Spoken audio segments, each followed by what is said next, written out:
আসসালামু আলাইকুম সবাইকে। ভালোবাসার নীল ঠিকানা গল্পের 28 নাম্বার পার্ট। তো বেশি কথা না বলে চলুন গল্প শুরু করা যাক। চান্দুলাল মায়াভরা চোখে পিহুর দিকে তাকিয়ে আছে। পিহু তখন থেকে বিলাপ করে কাঁদছে। তারপর বলল, আহা তুমি কাঁদছো কেন? কি হয়েছে সেটা তো বলবে। পিহু আরো কিছুক্ষণ আহাজারি করে কেঁদে কেটে নাক টেনে টেনে বলল, শ্বশুরের পুত বাড়ি থেকে বের করে দিয়েছে। চান্দুলাল বলল, এত সুন্দর বউকে কেউ বাড়ি থেকে বাইর করে দেয়? কে সে নির্দয় পাষাণ্ড? পেছন থেকে একজন ফিসফিস করে বলল, বস এটাই মায়ান ভাইয়ের বউ প্রিয়তা। চান্দুলাল এখনো পর্যন্ত প্রিয়তাকে দেখেনি। ছিপছিপে গরনের সাদা চামড়ায় পিহুকে প্রিয়তা মনে করে এক দেখায় যেন পাগল হয়ে গেল। মায়ানের এত সুন্দর বউ ভাবতেই নিজেকে উন্মাদ মনে হচ্ছে। এই মেয়েকে মেরে ফেলার জন্য চান্দুলাল লোক পাঠিয়েছিল। আগে জানলে চান্দুলাল এত সুন্দর ফুলকে নিজের ঘরে তুলে নিয়ে আসতো। প্রিয়তাকে মেরে ফেলার জন্য যাদের পাঠানো হয়েছিল তারা ভয়ে কাঁপছে। প্রাণ ভয়ে চান্দুলালকে মিথ্যা বলেছিল যে ওরা প্রিয়তাকে মেরে ফেলেছে। এখন তো প্রিয়তা ওদের সামনেই বসে আছে, এবার কি হবে ভেবেই ভয়ে কলিজা শুকিয়ে আসছে। চান্দুলাল মন্ত্রমুগ্ধের ন্যায় পিহুকে দেখেই চলেছে। পিহু আর চোখে দেখে বিড়বিড় করে বলল, আগেই জানতাম শালা আস্ত একটা লুচ্চা। চান্দুলাল ওকে ধরতেই পিহু অগ্নিদৃষ্টিতে তাকালো। চান্দুলাল এই প্রথম হয়তো ভয় পেল। তৎক্ষণাৎ পিহুর বাহু ছেড়ে দিয়ে হাসার চেষ্টা করে বলল, ওই মায়েন কি তোমার যোগ্য? তুমি তো রানী, তোমার জায়গা হইব রাজপ্রাসাদে, মায়েনের বস্তিতে না। আর ওই শালা তো একটা গাদ্দার আছে, আমার নুন খাইয়া আমার লোকে গাদ্দারি করছে। পিহু সাই দিয়ে বলল, একদম, আমাকেও জোর করে বিয়ে করেছে, না হলে ওর মতো পাতিগুন্ডাকে কে বিয়ে করবে? আমার মতো এত সুন্দরী মেয়ে কি ওর মতো পাতিগুন্ডা ডিজার্ভ করে? আমি তো তোমার মতো কাউকে ডিজার্ভ করি, তাই না চান্দু বেবি? প্রথমে তুমি, এরপর শুট এনে চান্দু বেবি বলে চান্দুলাল গোলে জল হয়ে গেল। কোনো মেয়ে ওর টাকমাতা দেখেও যে তাকে এত মধুমাখা নামে ডাকতে পারে তা চান্দুলালের জানা ছিল না। ও খুশিতে গদগদ হয়ে বলল, আবার কও। পিহু মুচকি মুচকি হেসে বলল, আমি কি তোমার এখানে থাকতে পারি চান্দু বেবি? চান্দুলাল বলল, হ হ, কেন নয়, এটা তো তোমারই বাড়ি। এই কে কোথায় আছিস রে? এই সুন্দরী থাকার জন্য সেরা ঘরখানা গুছিয়ে দে। ওপাশ থেকে বলল, কিন্তু বস রুমটা তো নীলা ম্যাডামের, ওই রুম ছাড়া তো থাকার মতো ভালো রুম নাই, সবেতেই তো অস্ত্র মদ আর মাল দিয়ে ভরা। চান্দুলাল কিয়ৎক্ষণ ভাবলো। পিহুর মুখের দিকে তাকাতেই দেখে পিহু ঠোঁট চেপে মিটিমিটি হাসছে আর গা দুলাচ্ছে। চান্দুলালের মাথা কাজ করলো না। জিব্বার আগায় আসা কথাটাই বলে ফেললো, নীলাকে অন্য রুমে শিফট করে দে, ওই রুমটাই আজ থেকে সুন্দরী থাকবো। সুন্দরী তুমি যাও গিয়া ফ্রেশ হয়ে এলো। তারপর বলল, ও চান্দু বেবি তুমি কত ভালো, আর ওই মায়ান আমাকে তোমার নামে কত মিথ্যা বলেছে, তাই তো আমি সাক্ষী দিতে চাইছিলাম, কিন্তু তুমি তো মোটেও খারাপ না, কত ভালো তুমি। চান্দুলাল হা করে তাকিয়ে থাকে। পিহু যাওয়ার সময় আঁচল টেনে তুলে ওর মুখের উপর দিয়ে বাড়ি মারে, এরপর হেলে দিল রুমের দিকে যেতে লাগলো। চান্দুলাল ওইখানেই হার্ট অ্যাটাক করবে বোধ হয়। বুকে হাত দিয়ে হেলে পড়তে একটা গার্ড সামলে নেই। তারপর বলল, বস আপনি ঠিক আছেন? চান্দুলাল বলল, এত সুন্দর বউ মায়ানের, এই সুন্দরী একবার যখন আমার রাজ্যে ঢুকেছে তখন যেন বাইর না হইতে পারে। লোকটি বলল, জি বস। পিহু রুমে এসে দরজা আটকে দেয়। মায়ান অনবরত কল করছে। ফোনটা রিসিভ করতে মায়ান তেতে উঠলো। তারপর বলল, কি সমস্যা তোমার, কি করছো এসব? আমি কি তোমাকে চান্দুলালকে সিড ইউজ করতে বলেছি? আর আমার বিষয়ে কি কি সব বলেছিলে? পিহু রিল্যাক্সে গা ছেড়ে দিয়ে বিছানায় হেলে বসলো।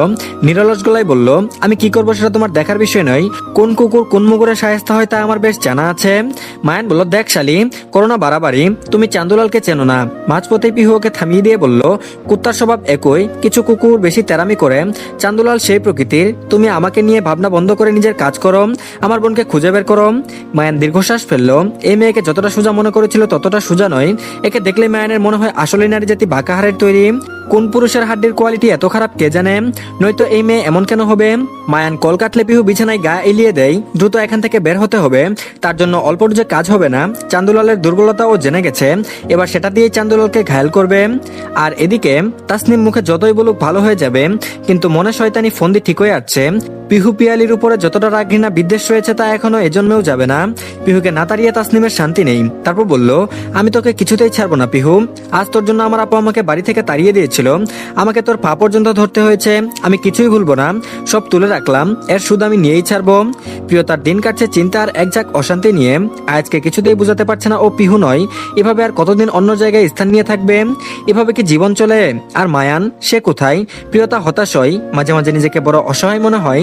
কেন মায়ান ওকে খুঁজে বের করছে না ভেবে রাগ হয় ওর। অনাগত সন্তানের কাছে মায়ানের নামে নালিশ করে বলল, তুই শুনতে পাচ্ছিস? আমার কষ্ট অনুভব করতে পারিস তুই? তোর আব্বু কেন আমাদের খুঁজে বের করছে না? আমি যে তার কাছে যেতে পারছি না, হারিয়ে গেছি আমি, কেউ বাড়ি থেকে বের হতে দেয় না, আমি আর এখানে থাকতে পারছি না। তোকে তোর আব্বুর কাছে পৌঁছে না দেওয়া পর্যন্ত, তোর কথা না বলা পর্যন্ত যে আমি শান্তিই পাচ্ছি না। বলতে বলতে কেঁদে উঠে ও দু একবার পালানোর চেষ্টা করেছে, লাভ হয়নি। রাস্তা থেকে তাহমিনা তো কখনো আফতাব ধরে নিয়ে এসেছে। তাদের ধারণা ওর মানসিক সমস্যার কারণে হুটহাট বাড়ি থেকে বেরিয়ে পড়ে। ডক্টরকে বললে উনি বলেন প্রিয়তাকে মানসিক চাপ মুক্ত রাখতে হবে, খাওয়া দাওয়া ঠিক রাখলে আর মানসিক চাপ মুক্ত থাকলে ধীরে ধীরে প্রিয়তার সব মনে পড়ে যাবে। বেশ কিছু হরমোনাল সমস্যা সম্পর্কেও জানাই। সব মিলিয়ে প্রিয়তা এক প্রকার চাপের মধ্যে আছে। আর এদিকে প্রিয়তার আগমনে নীলা রাগে ফেটে পড়ে। তারপর ওর ভাই ওকে সরিয়ে ওর রুমে প্রিয়তাকে থাকতে দিয়েছে শুনে পায়ের রক্ত মাথায় চড়ে বসেছে। নীলা রাগে হিসিস করতে করতে প্রিয়তাকে খুঁজতে লাগলো। রান্নাঘরের ওই দিক থেকে গুনগুন করে গানের সুর ভেসে আসছে। এক কাপ চা বানাই চান্দুর জন্য, হারপিক দিলাম, ডিম দিলাম, হুইল দিলাম, সামান্য চান্দুর মন যেন পরিষ্কার হয় সেই জন্য। এক কাপ চা বানাই চান্দুর জন্য। নীলা গানের সুর অনুসরণ করে এগিয়ে গিয়ে দেখে পিহু চা তৈরি করছে। আশেপাশে ভীম, হুইল, হারপিকের বোতল পড়ে রয়েছে। নীলা খেপার মতো তেরে গিয়ে কর্কশ গলায় জিজ্ঞেস করলো, তুমি এখানে কি করছো? তোমার সাহস তো কম না। মায়ান সবার ছবি দেখিয়ে পিহুকে পরিচয় করিয়ে দিয়েছিল, তাই নীলাকে এক দেখায় ও চিনে ফেলেছে। তারপর বলল, আরে পরের রমণী যেন কাল নাগিনি, চা খাবে? মন পরিষ্কার করে চা দেই। পিহু কাপ এগিয়ে দিতেই নীলা নাক সিটকে দূরে সরে যেতে লাগলো। অমনি পিহু গরম চা ওর হাতের উপরে ফেলে দেয়। নীলা ব্যথায় চিৎকার করে ওঠে। পিহু মনে মনে পয়সাচিক হাসি হেসে বলল, আমার বোনের হাতে ছেঁকা দিয়েছিলি না, এবার দেখ আমি তোর সাথে কি কি করি। এবারও পিহু হাতে অল্প চা ফেললো। নীলার থেকে দ্বিগুণ চিৎকার করে ওঠে। দুই নারীর চিৎকারে চান্দুলালের বাড়ি ধসে পড়বে এমন অবস্থা। সবাই কি হয়েছে দেখতে ছুটে এলো। তারপর বলল, কি হয়েছে? নীলা কান্দস কেন? এ কি সুন্দরী, কি হইলো হাতে? নীলা অবাক হয়, ওর ভাই ওকে ছেড়ে পিহুর কাছে যাচ্ছে, অথচ এই মেয়েকে এতক্ষণে চান্দুলালের মেরে ফেলার কথা ছিল। নীলা ফুপিয়ে বলল, এই মেয়েটা আমার হাতে গরম চা ফেলে দিয়েছে। পিহু নেকা কেঁদে বলল, আমি ইচ্ছে করে ফেলিনি চান্দু বেবি, আমি তোমার জন্য ভালোবেসে চা করছিলাম। নীলা এসে কাপ ধরে টানাটানি করলো, বলল তোমাকে কিছুতেই আমার হাতে চা পান করতে দেবে না, দেখো না আমার হাতে চা ফেলে দিয়েছে। চান্দুলাল বিস্মিত গলায় বলল, তুমি আমার লাইগে চা বানাইছিলা? পিহু মাথা উপর নিচ করে হ্যাঁ বলল। চান্দুলালের মন গলেছে। নীলার দিকে অগ্নিদৃষ্টিতে তাকিয়ে বলল, নিজে তো জীবনেও এক গ্লাস পানিও এনে খাওয়াইলি না, অহন আবার ঢং করতাছস, যা ভাগ। এই কে কোথায় আছিস? ওষুধ নিয়ে আয়, সুন্দরীর সুন্দর হাতে যেন ফুসকা না পড়ে।